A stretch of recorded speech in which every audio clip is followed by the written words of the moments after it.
ফালানির রুহের আত্মার মাগফিরাত কামনা করছি। আল্লাহ যেন তাকে বেশ নসিব করে। বন্ধুরা, বাংলাদেশ ভারতকে বন্ধু রাষ্ট্র হিসাবে মনে করে। আমরা তাদের বিরুদ্ধে এমন কোন পদক্ষেপ এ পর্যন্ত নেই নাই যেটা বন্ধু রাষ্ট্রের প্রতি কোন দেশ নিয়েছে। কিন্তু ভারত বাংলাদেশকে বন্ধু রাষ্ট্র মনে করে কিনা?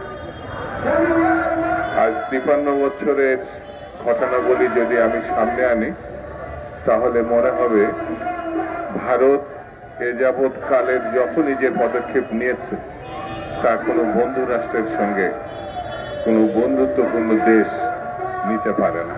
অথচ ভারত দাবি করে তারা বাংলাদেশকে বন্ধু রাষ্ট্র হিসাবে মনে করে। স্বাধীনতার পরপর আমাদের দেশের সম্পদ ভারতের সেনাবাহিনী সহ তাদের সেই সময় যে জনগণ, ভারতীয় জনগণ লুটপাটকারীরা আমাদের দেশে ঢুকেছিল ৭১-১৬ ডিসেম্বর পরে পরে, যা কোনো ভাষায় বর্ণনা করা যাবে না। দেশের অস্ত্র শস্ত্র ফেলে যাওয়া পাকিস্তানিদের অস্ত্র শস্ত্র সব নিয়ে গেছে।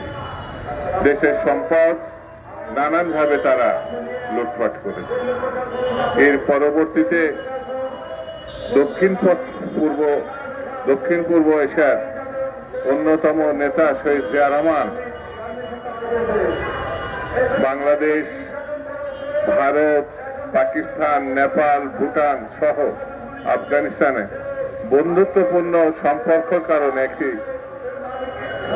অসাধারণ চিন্তা করেছিলেন, সিদ্ধান্ত নিয়েছেন সার্ক, দক্ষিণ পূর্ব এশিয়ার উন্নয়নের জন্য। এবং পরবর্তী এই সার্ক গঠনও করা হয়েছিল এবং সার্কের প্রয়োজনীয়তাও আমরা দেখেছিলাম। কিন্তু ভারত একসময় তার অসহযোগিতাপূর্ণর কারণে এই সার্ক এখন বলা যায় বিলুপ্ত হয়ে গেছে, কোনো কার্যকর না। ভারতের বিগ ব্রাদার সুলভ, বড় ভাই সুলভ, মোড়ল সুলভ দৃষ্টিভঙ্গির কারণে সার্কের মৃত্যু ঘটেছে। বন্ধুরা,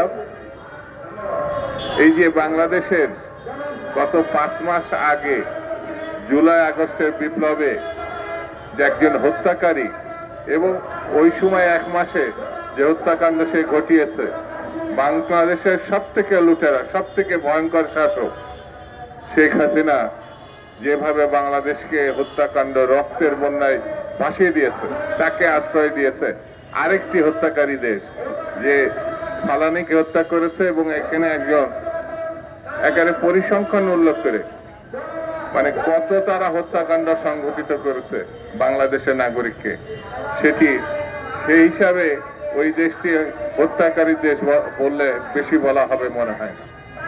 তারা আরেক হত্যাকারীকে জায়গা দিয়েছে, লুটেরাকে জায়গা দিয়েছে, গণতন্ত্র বিনাশীকে জায়গা দিয়েছে, যিনি বাংলাদেশের সকল প্রতিষ্ঠানকে ধ্বংস করেছে, শেখ হাসিনা, মুজিবের কন্যা, তাকে জায়গা দিয়েছে।